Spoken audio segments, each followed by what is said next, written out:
I have two quotes, one from Thomas Jefferson and the other from Noah Webster.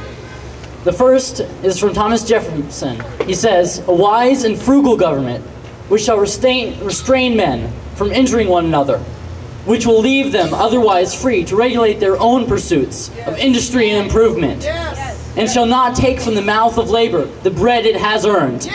This is the sum of good government." And from Noah Webster, "Let it be impressed on your mind that God commands you to choose for rulers just men who will rule in the fear of God. If the citizens neglect their duty and place unprincipled men in office, the government will soon be corrupted. If government fails to secure public prosperity and happiness, it must be because the citizens neglect the divine commands and elect bad men to make and administer laws." That was a long time ago, and it still applies today.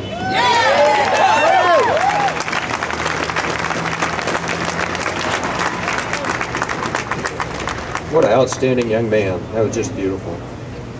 Next up, James Branton. He is a resident of Evansville, a Christian, a conservative, a proud American veteran. He is a husband, father, and a recent addition to the unemployment line via Chrysler Corporation. Jim Branton. Thank you, Frank.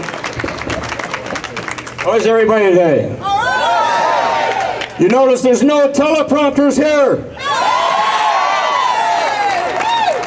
We're smart enough not to need them. Thank you, ma'am. You tell the truth, you don't need one. We are all here for a reason on this tax day. Above all, we love our country and we are incensed at what is being done to her. Yes. We have watched daily as more and more of our liberties are sliced away. Yes. Today, after over 230 years of hard-won freedom, in a constitutional republic fueled by free market capitalism, we witness the accelerating deconstruction of our land of opportunity. Yes. This process, the steady eroding of our economic system, has been developing over 9 decades. We have our precious Declaration of Independence, our founding document that proclaims the reason for this country's creation.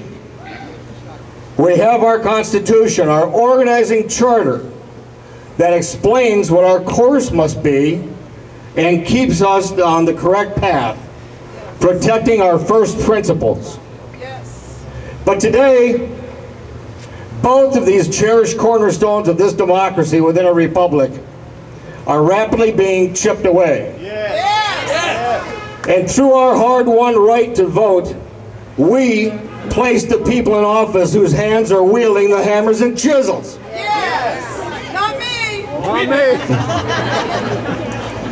me. Now, because many of our citizens do not have a working knowledge of our founding, and most have forgotten first principles, we place our trust in elected officials whose sole interest is the consolidation of power and the advancement of their careers. Yes. Find your pockets. Congress needs a strong reminder that they serve us.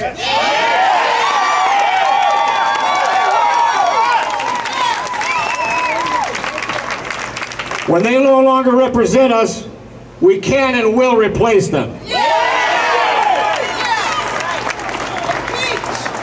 Term limits. A brilliant founder, Patrick Henry, said, "The Constitution is not an instrument for the government to restrain the people. It is an instrument for the people to restrain the government, lest it comes to dominate our lives and interests."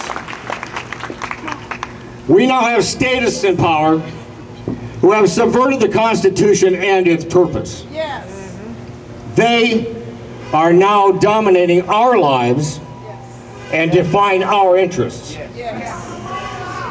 They all took an oath to uphold and defend the Constitution of the United States, but they have violated that oath. The federal government now decides who succeeds and who fails, how much some people can be paid, and how they are to run their affairs. Soon we will drive what types of cars and trucks we must drive and how far we can drive them. We will be told what doctor we can see and how much he or she charges us. We will be told that our secret voting preferences for or against the unionization of our employers will be public knowledge. That our energy costs will skyrocket because we are prohibited from accessing the vast energy reserves under our feet. We have inherited a place that was created and preserved by centuries of effort and was paid for by the sacrifices of American lives. At Bunker Hill, Manassas, Bella Wood, Normandy, Iwo Jima, Korea, Vietnam, Iraq, and Afghanistan. Is it asking too much of us to take the time to be informed on all sides of the issues and know the character of our elected officials? Not by the media. The things that will determine what kind of country our children inherit.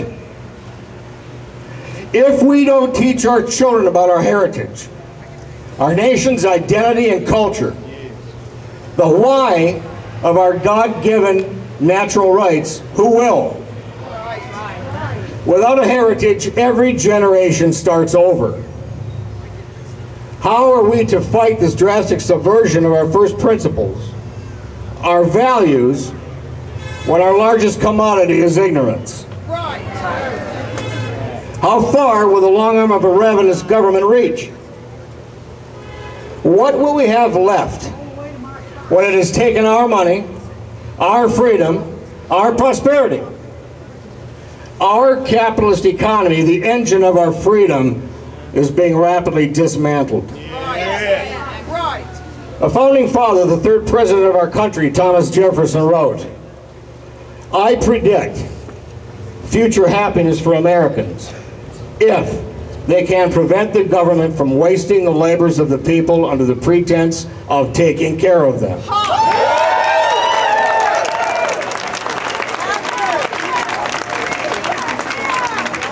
What the current administration is implementing and the Congress is abetting illustrates the pretense that Jefferson describes. But it is more than that. These actions are unconstitutional and are burying our children and grandchildren under massive debt. If we do nothing, we are forging their chains. Our Declaration of Independence is being replaced by a Declaration of Dependence. By peoples whose job it is to manipulate our emotions for political purposes, and they get paid handsomely for doing it. The real price, however, will be paid by millions of Americans, including those yet to be born. Sadly, we won't be alive to offer apologies for the tragic remaking of America. We'll be in jail. Ronald Reagan reminded us, freedom is not something secured in any one moment in time. We must struggle to preserve it every day. And freedom is never more than one generation away from extinction. Amen. We didn't pass it to our children in the bloodstream. It must be fought for, protected, and handed on to them to do the same. For one day, we will spend our sunset years telling our children and our children's children what it was once like in the United States, where men were free. Thank you, and God bless America.